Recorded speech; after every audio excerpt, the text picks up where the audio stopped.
Mythes et légendes.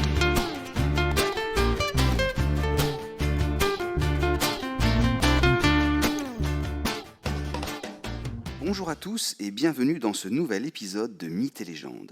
Nouvel épisode consacré à un des plus terrifiants dieux de l'Olympe, le puissant et sanguinaire Arès, dieu de la guerre. Autant de souligner tout de suite, la chose est assez rare pour être dite. Arès est un des enfants légitimes du couple Zeus-Héra. Arès est plus connu de chacun de nous sous son nom romain, Mars. Une petite anecdote avant de rentrer dans le mythe à proprement dit. Mars était chez les Romains le premier mois de l'année. L'année commençait par le printemps, ce qui est une logique comme une autre. Or, le premier mois de l'année porte le nom du dieu de la guerre. Et cela n'est pas du tout dû au hasard. En effet, la guerre n'était alors possible qu'à la belle saison. Le déplacement des armées, des chevaux et des machines de guerre était très difficile en hiver. Aussi, sauf nécessité absolue, la guerre commençait au printemps et s'achevait à l'automne. Au moins pour les guerres entre cités voisines.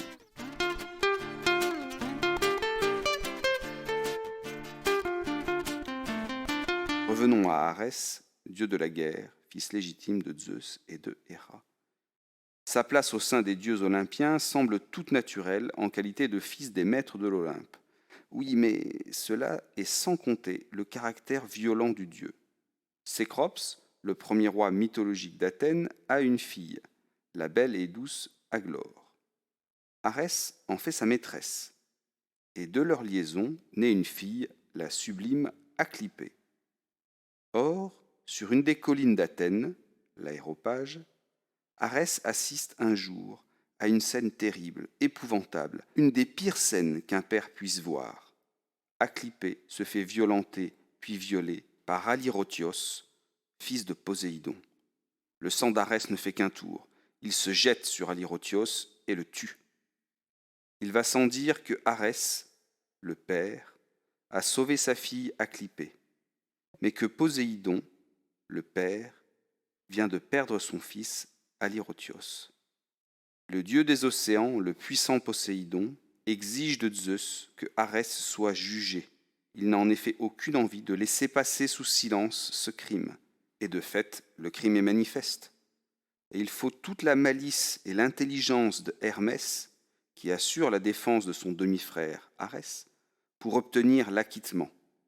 Zeus juge son fils, mais l'acquitte.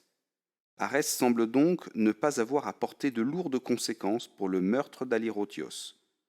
À ceci près que l'on retrouve Arès bientôt servant auprès des mortels. Il s'agit peut-être tout de même d'une mise à l'écart de ce dieu violent.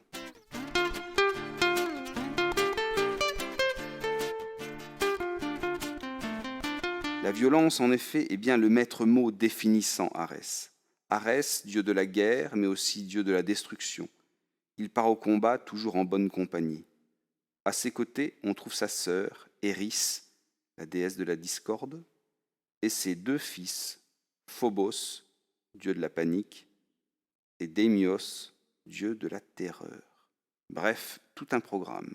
Arès a de la guerre le côté brutal, désordonné, sauvage, violent, alors qu'Athéna, sa demi-sœur, possède la stratégie, la sagesse, la ruse. Le caractère mauvais et violent d'Arès est symbolisé par ses animaux attributs, le chien et le vautour. Un point essentiel du mythe d'Arès est son rôle pendant la guerre de Troie. Il prend part directement au combat, et il a clairement choisi son camp, celui des Troyens. Son rôle pendant les combats n'est d'ailleurs pas systématiquement brillant. Il peut même perdre, y compris contre des mortels.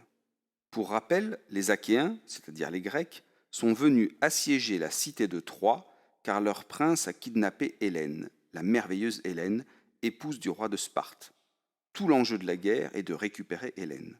Les dieux tentent bien d'influencer l'issue du combat. Athéna, la demi-sœur d'Arès, s'est-elle rangée du côté des Grecs.